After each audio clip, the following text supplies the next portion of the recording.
Welcome back for another deep dive. We've been getting a lot of questions about Chapter 2 of Timeless Strategies, Sun Tzu's Art of War for Sales and Marketing, so we decided to really dig in. Yeah, it's a pretty fascinating chapter. Waging war doesn't sound very, marketing friendly at first glance. Right. Kind of makes you think of aggressive tactics or something. But, once you get into it, It's really not about that at all. yeah, it's more about Strategy. strategy, yeah. Like how to be smart with your resources. Exactly. Sun Tzu was like obsessed with efficiency, making the most of what you've got. Time, money, effort, all limited, just like in business today. Oh, tell me about it. Yeah. I feel like I'm constantly running out of all three. Right. And so much of it is like wasted effort. Sun Tzu would have a field day with some of the stuff we do in the name of productivity. I know, right? I mean, how many meetings could have just been an email? Seriously. And what I love about this book is that it takes those big Sun Tzu ideas and like makes them practical. Like take the section on knowing yourself. Yeah, yeah. It's not just fluffy self-help stuff. It's like, okay, here's how you assess your team's strengths and weaknesses. Here's how you figure out what you're actually good at. Because so many companies, I think they get fixated on what they sell. Oh, absolutely. They forget to look at who's doing the selling and if those people are even like equipped to do it well. Mismatched skills, wasted resources. Sun Tzu would not be happy. So knowing yourself, that's step one.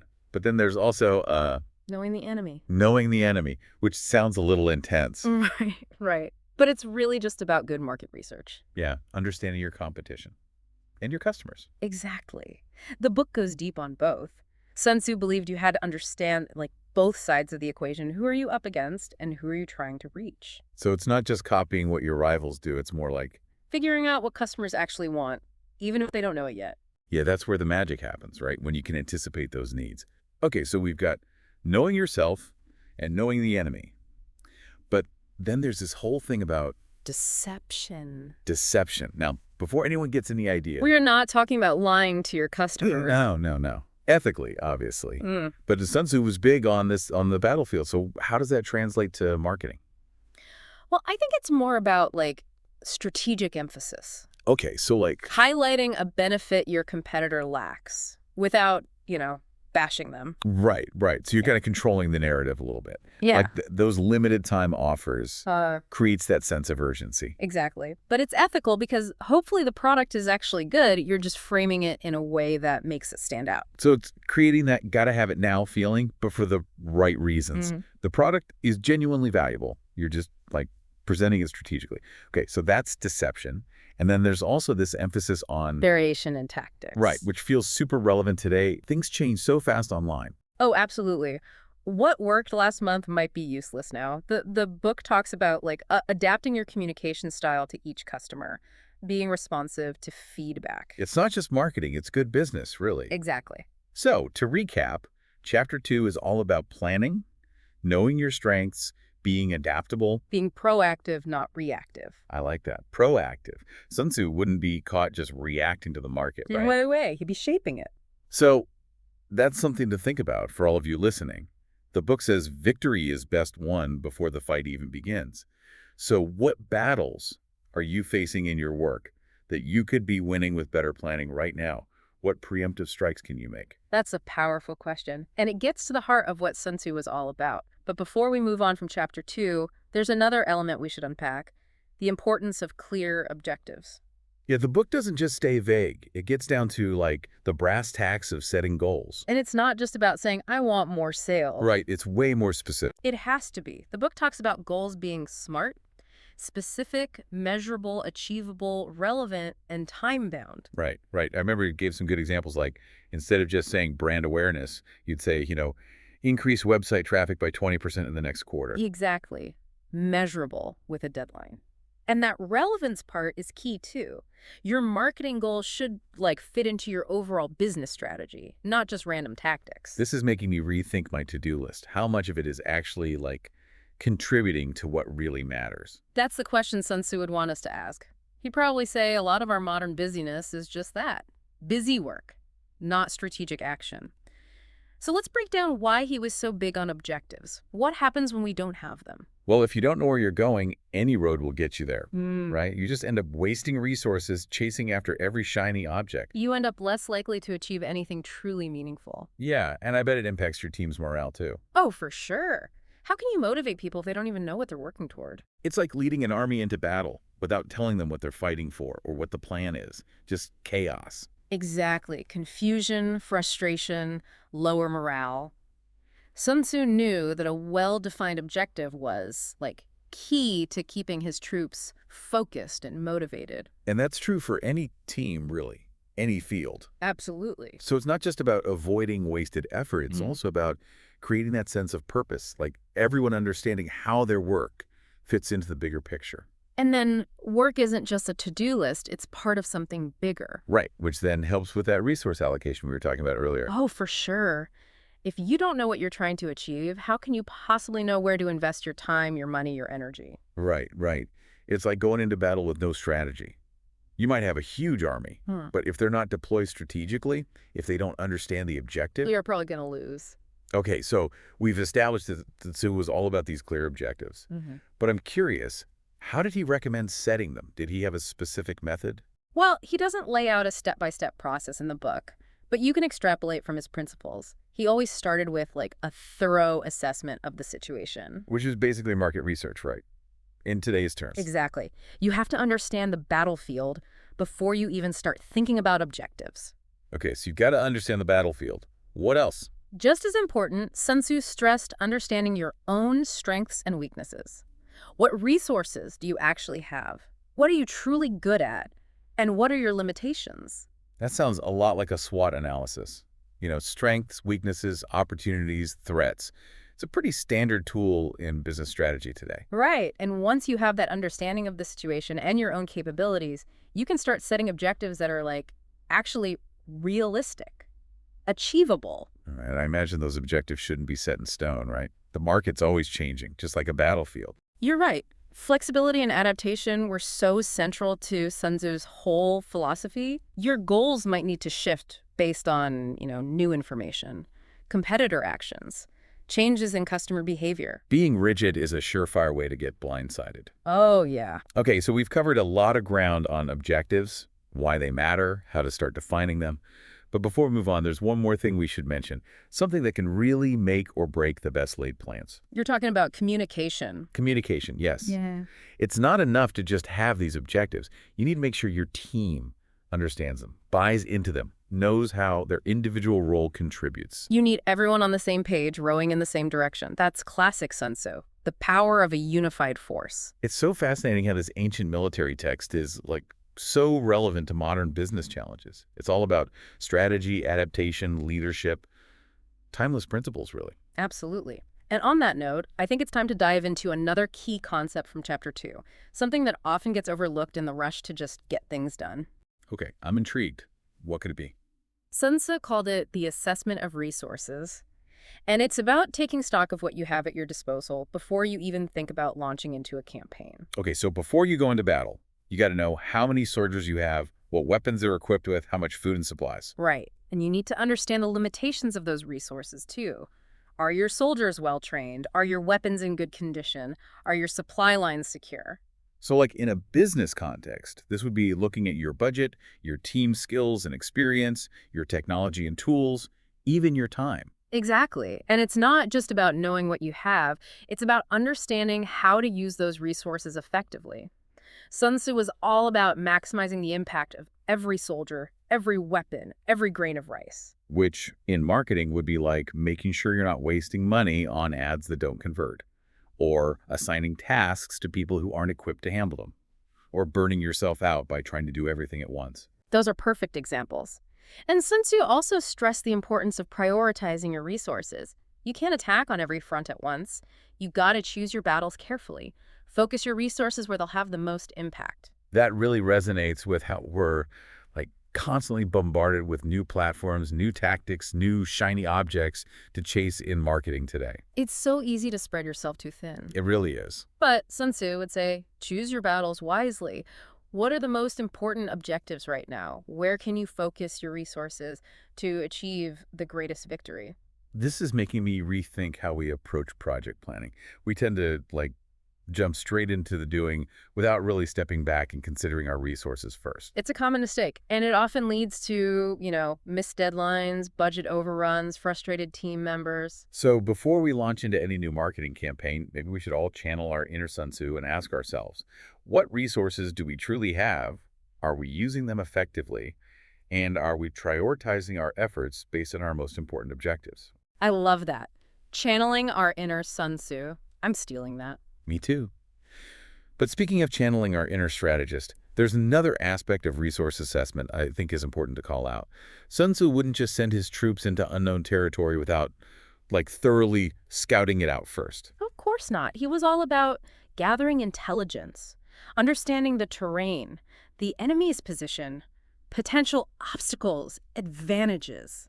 So in marketing terms, that would be our market research, competitor analysis, really understanding our target audience. Exactly. We need to know who we're up against, what their strengths and weaknesses are, what the market trends are, what our customers are looking for. And all of that intel should inform how we allocate those precious resources. Absolutely. We might have a brilliant marketing team, but if we're targeting the wrong audience or launching at the wrong It time, won't matter. it won't matter. It's like that saying, knowledge is power.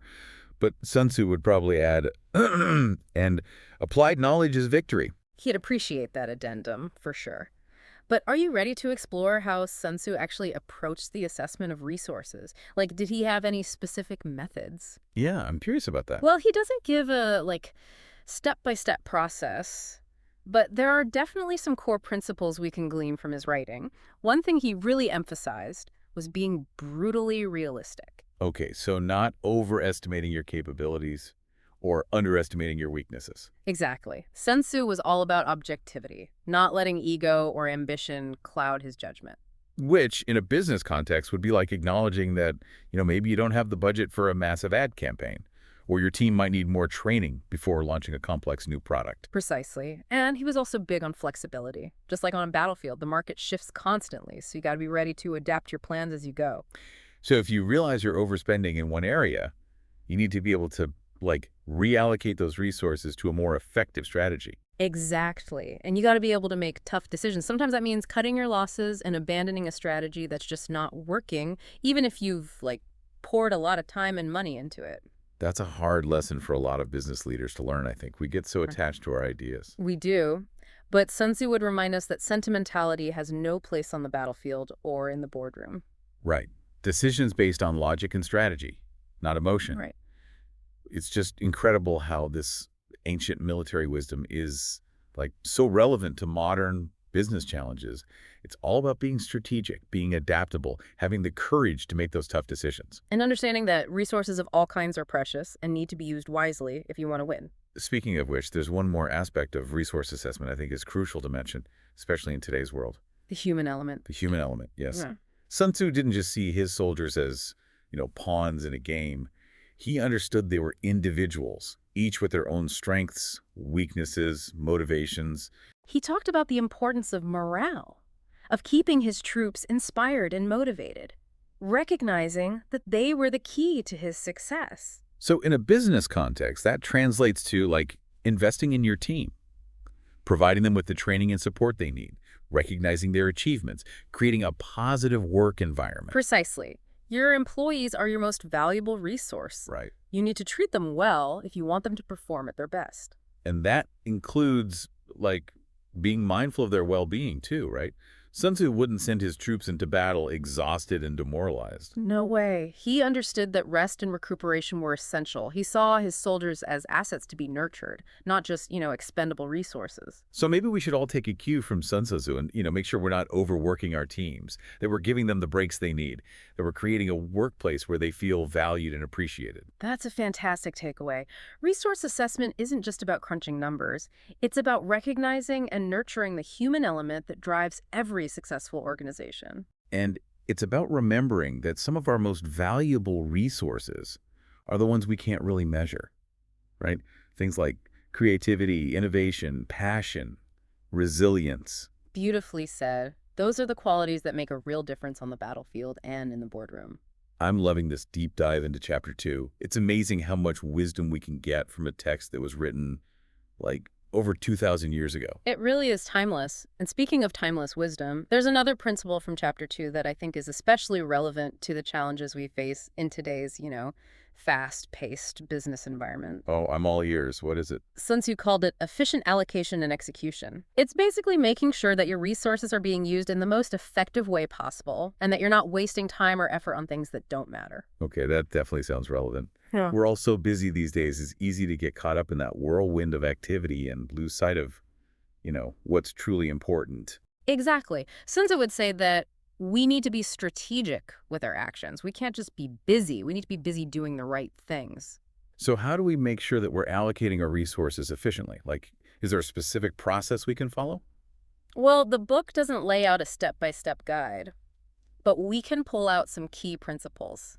Like, Sun Tzu always emphasized prioritizing. Okay, that makes sense. We can't do everything at once, so we need to decide what's most important and focus our efforts there. Exactly. And he also talked about the importance of being decisive. Once you've made a decision, you need to act on it quickly and efficiently. Don't waste time second-guessing yourself or getting bogged down in, unnecessary details. That's a tough one for me, I gotta say. Yeah. I tend to, overthink things and get stuck in analysis paralysis. But Sun Tzu would say that hesitation can be deadly on the battlefield. You need to be able to make decisions quickly and confidently, even if you don't have all the information. That's a good point. Sometimes you just have to trust your gut and go for it. Exactly. And he also emphasized delegation. You can't do everything yourself. You need to be able to trust your team to handle tasks effectively.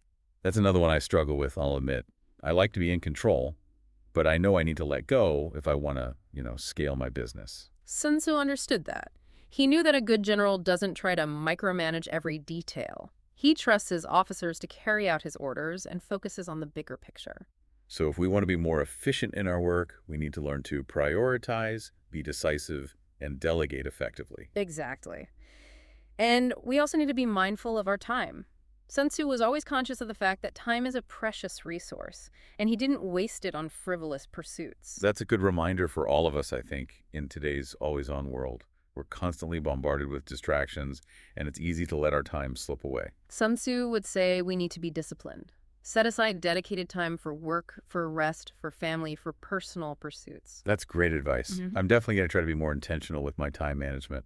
I think we all could benefit from that. And speaking of time management, there's one more aspect of efficient allocation and execution I think is worth mentioning. Okay, what's that? It's the importance of having clear processes in place. Sun Tzu was a master of logistics. He knew that having efficient systems and procedures was essential for, making sure that everything ran smoothly. So in a business context, this would be like having clear workflows, communication channels, decision-making processes. Exactly. And it also means having the right tools and technology in place to support those processes. That's so true. We can't be efficient if we're constantly bogged down by manual tasks or outdated systems. Right. And Sun Tzu would also say that it's important to be constantly evaluating your processes and looking for ways to improve them. That's the essence of continuous improvement, right? Yeah. Always looking for ways to do things better, faster, more effectively. Exactly. And that's a key principle in, agile methodologies, which are becoming increasingly popular in the business world. Okay, so I think we've covered a lot of ground here. We've talked about the importance of prioritizing, being decisive, delegating effectively, managing our time wisely, and having clear processes in place. All essential elements of efficient allocation and execution, and all principles that Sun Tzu emphasized in The Art of War. I love how this ancient text is so relevant to the challenges we face in today's modern business world. It really is timeless wisdom. And speaking of timeless wisdom, there's one more principle from chapter 2 I think is particularly important to highlight. Okay, I'm ready for another dose of Sun Tzu wisdom. What is it? He called it monitoring and control. And it's all about making sure that things are going according to plan and making adjustments as needed. Okay, that makes sense. You can't just set a plan in motion and then forget about it. Right. You need to keep an eye on things, make sure you're on track.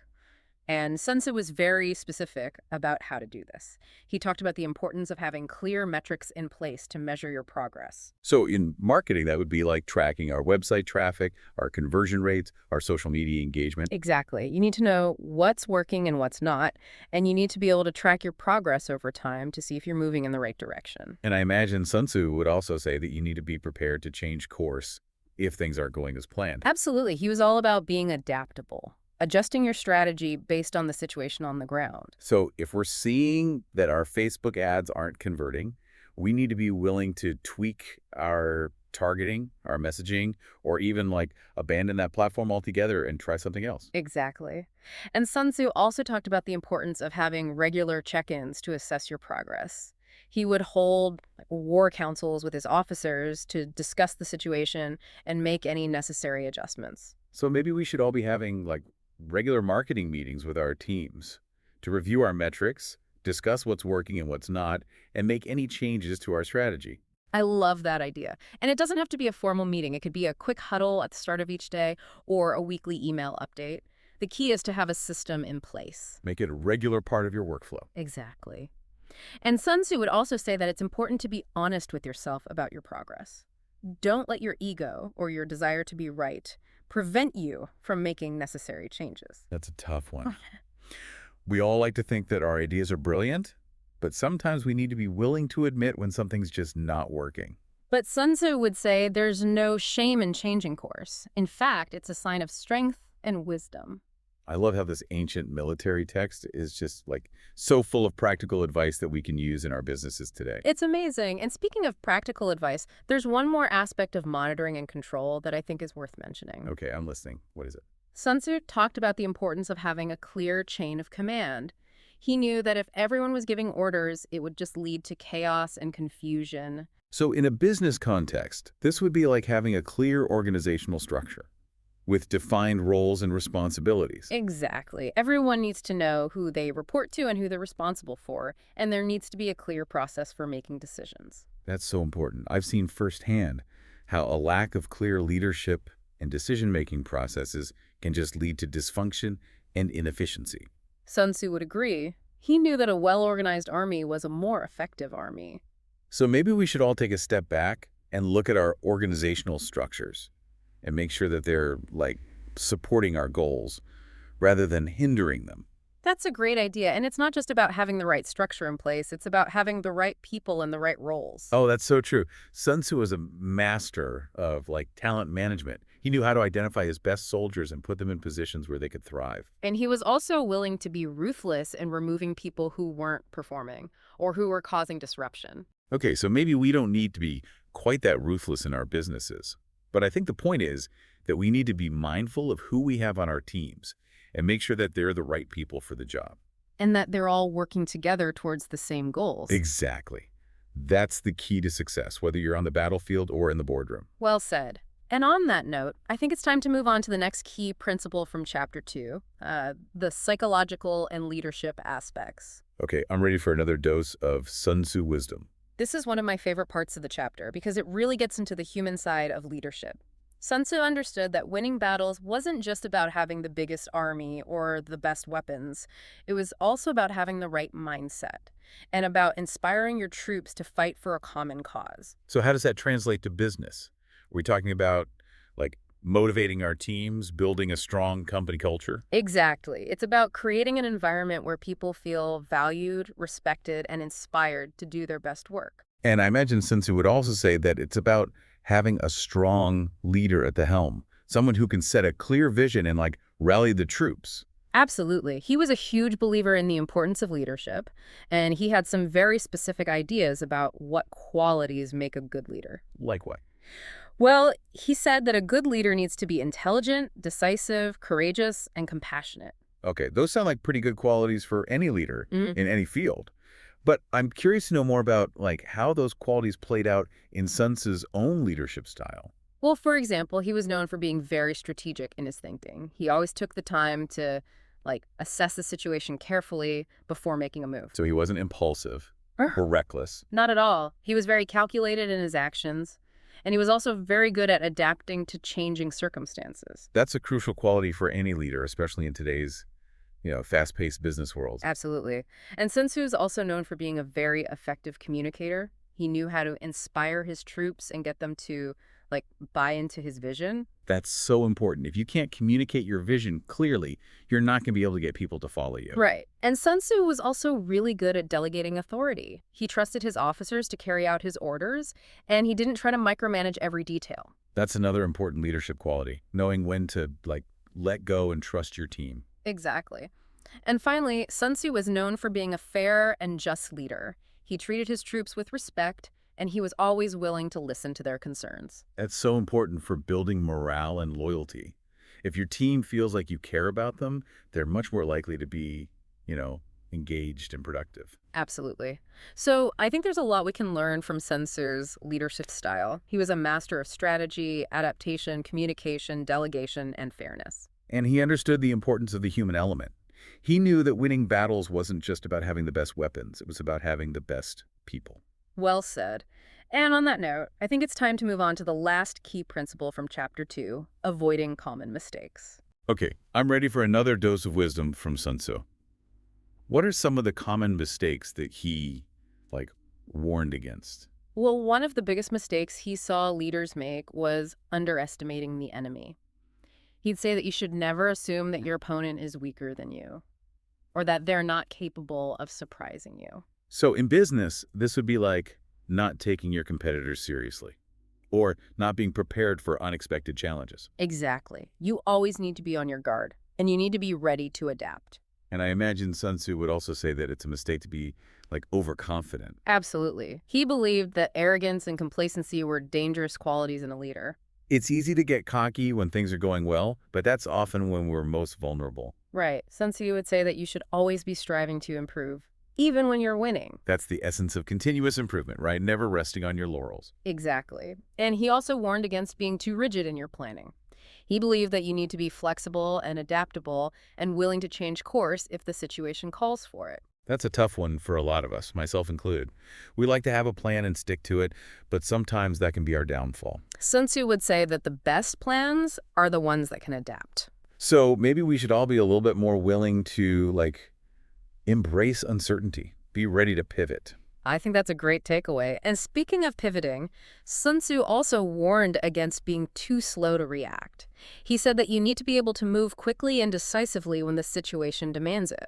So in business, this would be like being able to respond to a competitor's move or a change in customer behavior. Exactly. You can't afford to be complacent or indecisive. And this is where having a strong team and a clear chain of command comes in handy, right? Absolutely.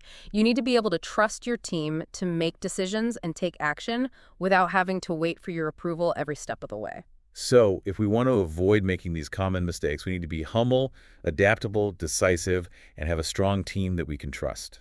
Well said. And I think that's a great place to wrap up our discussion of Chapter 2. I agree. This has been a fascinating deep dive into Sun Tzu's wisdom, and I think we've gotten a lot of practical advice that we can all apply to our businesses. I think so too. And while there's a lot more in timeless strategies, the depth and richness of Chapter 2 alone provides a great foundation. It really does. But before we move on, I want to leave our listeners with one final. It really is a powerful quote, and that meticulous preparation, it's like woven throughout timeless strategies. But I'm curious, looking back at Chapter 2, was there anything that particularly resonated with you? You know, honestly, it's like almost every section had me nodding along like, yep, been there, messed that up. But if I had to pick one, I think it would be the emphasis on clear objectives. It's so easy to get caught up in the day-to-day chaos and lose sight of those bigger goals. I totally agree. It's a trap, a lot of us fall into. We think we're being productive, but are we really? Are we actually moving the needle on what truly matters? I don't think Sun Tzu would be a fan of all this wasted motion. Exactly. It's like that saying, activity is not accomplishment. You can be busy all day long, but if those actions aren't aligned with your objectives, you're not actually achieving anything. And that misalignment, it can lead to so many problems, wasted resources, missed opportunities, frustrated team members. It's like, trying to build a house without a blueprint. You might end up with a structure, but it's not going to be what you envisioned. That is such a great analogy. And it really highlights the importance of that initial planning phase, that deep dive into understanding your resources, your strengths, your weaknesses, the terrain you're operating on. Precisely. And Sun Tzu was very adamant about not just setting objectives, but making them smart. Specific, measurable, achievable, relevant, and time-bound. It's not enough to just say, I want to increase brand awareness. Yeah. You need to define what that actually looks like, how you're going to measure it, and by when. Right. There needs to be that accountability, that sense of urgency. Otherwise, it's just a wish, not a real goal. Yeah. Exactly. And that's where a lot of businesses, I think, they fall short. They set these, big, lofty goals, but they don't actually have a clear roadmap for how to get there. And they don't have systems in place for tracking their progress. And without that roadmap, without that tracking system, it's just so easy to get sidetracked, to chase after shiny objects, to lose momentum. Exactly. And that's why Sun Tzu was so, obsessed with efficiency. He knew that every action, every resource, every moment needed to be used strategically to get to that desired outcome. There's no room for wasted effort. This is making me think about how we often approach marketing campaigns. We jump from one tactic to the next, trying to be everywhere at once, but we're not always being intentional about how those actions actually align with our objectives. It's a common trap, especially in today's digital world. There's so much noise, so many distractions. It's easy to get caught up in that hype cycle and lose sight of what's truly important. So how do we avoid that? How do we make sure that our marketing is always aligned with our strategic objectives? Well, I think it starts with having a clear, concise marketing plan. One that outlines your goals, your target audience, your key messages, your tactical approach. And it needs to be a living document, one that you're constantly reviewing, updating as the market changes. Right. It's not just set it and forget it. You've got to constantly be evaluating, measuring, making adjustments as needed. Exactly. And that's where that whole Sun Tzu principle of monitoring and control comes into play. You need to have systems for tracking your metrics, for analyzing your performance, and for, making those course corrections. It's like having a GPS for your marketing strategy. Yeah. You know where you want to go, you're tracking your progress, and you're making adjustments to your route as needed to make sure you get there. I love that analogy. And it highlights the importance of having a clear chain of command, even within your marketing team. Everyone needs to know their role, their responsibilities, who they report to. Oh, that's crucial. If you've got multiple people giving conflicting orders or working at cross purposes, it's just going to create chaos and confusion. Exactly. And that's why Sun Tzu, he stressed the importance of having that single decisive leader. Someone who can set the strategy, rally the troops, cut through the noise, keep everyone focused on that ultimate objective. Makes me think about some companies I've seen. They're constantly changing directions, reacting to every trend, chasing every shiny object. They lack that clear leadership, that steady hand on the wheel. It's like they're sailing a ship with no captain. They might be moving, but they're not going to reach any destination. So having that strong leader, having that clear vision, that strategic direction, that's crucial for success. But it's not enough, right? You also need a team that's motivated, skilled, and aligned with that vision. Absolutely. And that's where Sun Tzu's insights into the human element, the leadership aspect, really come into play. He understood that you can't just command people to do things. You have to inspire them, motivate them, make them feel like they're part of something bigger than themselves. It's about creating a culture of excellence, Right. Where everyone's striving to do their best work, not because they have to, but because they want to, because they're passionate about the mission. Exactly. And it's about treating your team with respect, fairness, compassion. Sun Tzu knew that his soldiers were his most valuable asset, and he treated them accordingly. Which is a lesson that I think a lot of leaders today could learn from. Yeah. We get so caught up in the bottom line, hitting the numbers, that we forget that it's people who are driving those results. That's so true. And Sun Tzu would remind us that a demoralized team is a defeated team. If you want to achieve victory, you need to invest in your people, develop their skills, create an environment where they can thrive. This is reminding me of that Richard Branson quote where he says, "Clients do not come first, employees come first. If you take care of your employees, they will take care of the clients." Oh, I love that quote.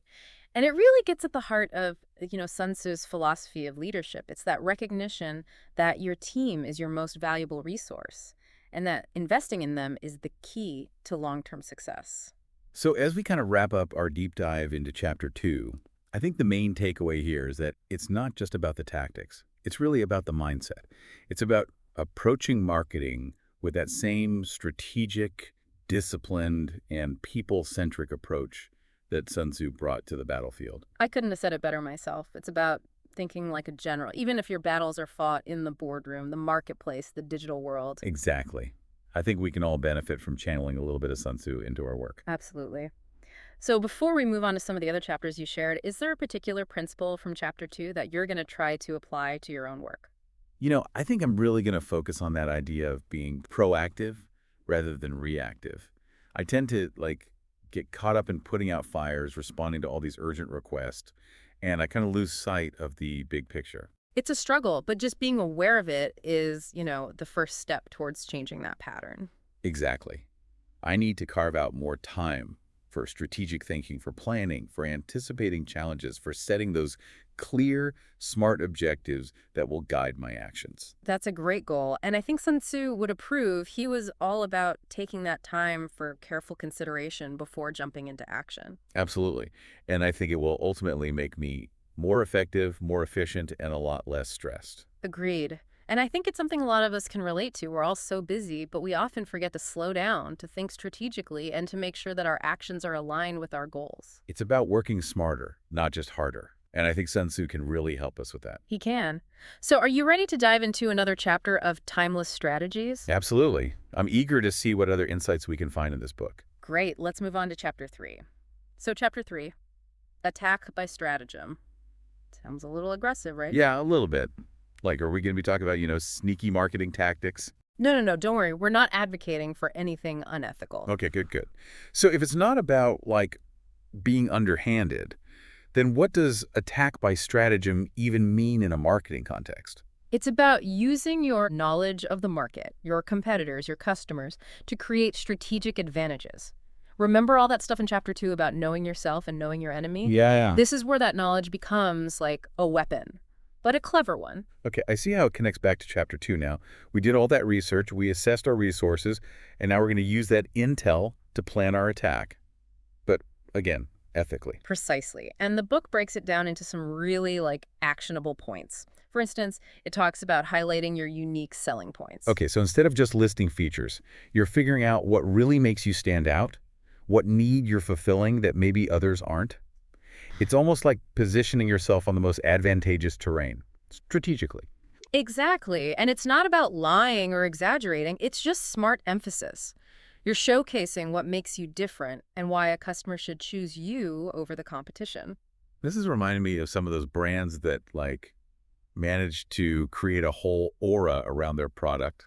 Even if the actual difference isn't that huge, it's like they've mastered the art of perception. And that's a huge part of attack by stratagem. The book talks about controlling the narrative. You're shaping how people perceive your brand, your product, even the whole market, if you're really good. Okay, that's next level. But how do you actually do that? It sounds kind of mystical, like marketing Jedi mind tricks or something. Well, it's less about tricks and more about consistency. Your messaging, your visuals, the channels you choose, even the tone of your customer service, it all needs to align with the story you're telling. So it's like you're building this fortress of perception, brick by brick. Mm-hmm. And anyone trying to attack that has a much harder time breaking through. Exactly. And this ties into another point the book makes about creating a sense of urgency. Oh, okay. So limited time offers, flash sales, that kind of thing, but done ethically, of course. Not those fate countdown clocks that never end. Right. It's about tapping into that psychological thing, where people want to feel like they're getting something special, something they might miss out on.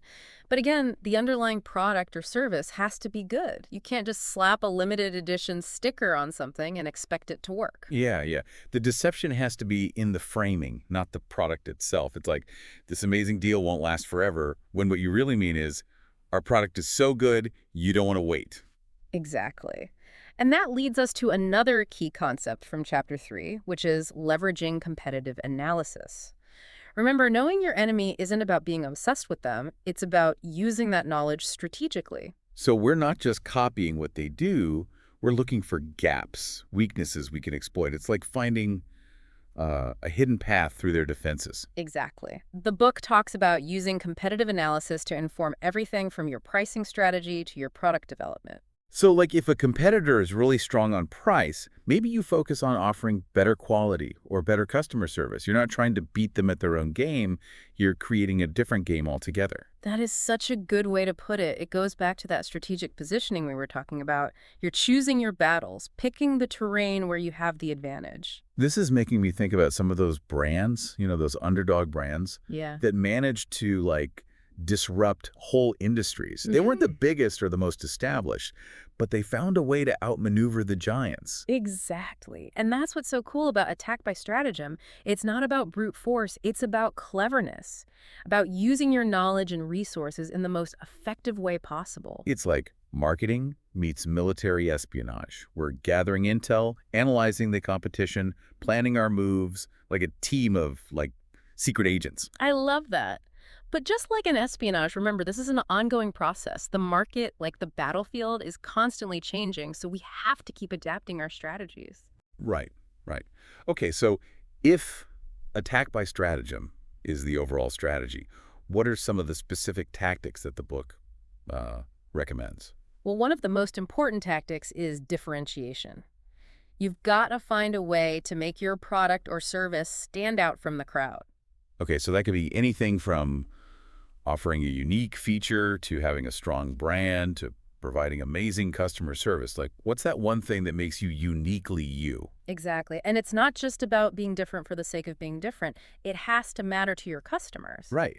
Like, if your target audience is really price sensitive, you're not going to differentiate yourself by being the most expensive option. Right. You got to understand what your customers value Yeah. and then find a way to deliver that value in a way that your competitors don't. This is making me think about some of those brands that manage to create like a whole emotional connection with their customers. They're not just selling a product, they're selling a feeling, a lifestyle, And that is a powerful way to differentiate yourself. It's about tapping into something deeper, something more than just the practical benefits of your product or service. Okay, so differentiation is key. Yeah. What else does the book recommend? Another important tactic is positioning. You need to carefully choose how you want your brand to be perceived in the marketplace. Okay, so that's about more than just like your logo or your tagline. It's about your pricing, your distribution, your customer service, all of it. Exactly. Positioning is about creating a clear and consistent image for your brand, one that resonates with your target audience. I'm starting to see how all of these things from chapter 3 are like interconnected. Differentiation is about what makes you unique. Positioning is about how you communicate that, and attack by stratagem is the overall strategy. That's a perfect summary. And I think it's important to remember that all of this takes planning and effort. You can't just, wing it and expect to see great results. Yeah, Sun Tzu would not approve of that. He was all about preparation and strategic execution. Exactly. So if you want to attack by stratagem in your marketing, you got to be willing to put in the work. And I think that's a great takeaway for our listeners. Before you launch your next campaign, take some time to really think about your strategy. What are your unique selling points? How are you going to differentiate yourself? How are you going to position your brand? Such good questions to ask. And if you can answer them clearly, you'll be well on your way to crafting a winning strategy. It's just wild how relevant Sun Tzu's wisdom still is. It's amazing how a text that old can be so insightful. Timeless, really. And I think this deep dive into timeless strategies has been incredibly valuable. We've gotten so much from just the first few chapters. We really have. And it's a good reminder that even, ancient wisdom can be so helpful for modern challenges. Thanks for joining us on this journey, and we'll see you next time for another deep dive.